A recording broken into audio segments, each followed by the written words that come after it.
At 60 plus, Robbie Robinson still trained pain-free, while men half his age were lining up for surgeries. That didn't happen by luck. It happened because he trained like aging was the enemy from day one. My name is Robbie Robinson. Call me the Black Prince. Everyone explains Robbie Robinson with one word: genetics. That's convenient, because if it's genetics, you don't have to learn anything. But genetics don't explain discipline that lasted 5 decades. Robbie wasn't trying to win every year.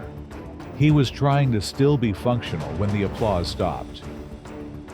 And this wasn't a recreational lifter talking about longevity. This was a man who stood on Olympia stages beside legends, during the most competitive era bodybuilding ever saw, when aesthetics still mattered, when posing was judged, when symmetry meant something. Robbie Robinson earned his voice before he ever spoke about restraint. I would watch Robbie Robinson. To this day, when Robbie Robinson's doing seated cable rows in the gym, I stop and I watch. It's just so perfect, the way he does seated cable rows. In his prime, Robbie wasn't the biggest man on stage. He was one of the cleanest. Wide shoulders, tight waist, balanced development. His physique wasn't chaotic mass. It was controlled density. Judges didn't look at Robbie and see excess. They saw proportion, structure, longevity before anyone used the word. And that aesthetic discipline shaped how he trained for the rest of his life. While others chased extremes, Robbie chased repeatability. He cared about how a movement felt after 10 years, not how it looked for one season. That mindset kept his joints intact and his posture upright long after his peers started shrinking.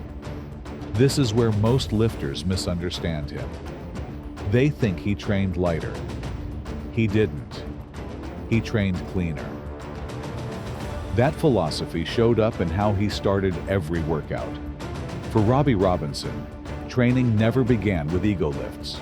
No bench press, no squat rack, no spectacle. It started with the core, not for abs, for control. Control over posture, control over balance, control over how force moved through the body. Robbie believed something most lifters learn too late. A weak center turns every lift into a liability. That's why he trained abs first, not last, for decades. A strong core protected his spine, preserved shoulder mobility, reduced unnecessary joint stress. That one habit quietly spared him from the fate that caught so many others. If this already made you rethink how you start your workouts, hit like. Most people never question this until pain forces the lesson. Here's the uncomfortable truth. Most lifters don't break because they train wrong. They break because they refuse to stop training like they're still 22. Same intensity, same recovery expectations, same ego. The body keeps score. Robbie listened early.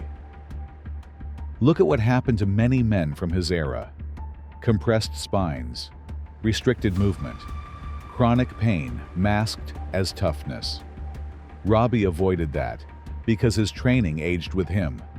Inside out, not outside in. Robbie Robinson's legacy isn't just how he looked on stage. It's how he moves now. Controlled, upright, uncompromised. That's not nostalgia. That's proof.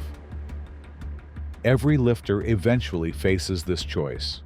Train to feel powerful right now, or train to still feel capable later. One path feels heroic. The other feels boring. Only one lasts. Robbie chose early. So here's the real question.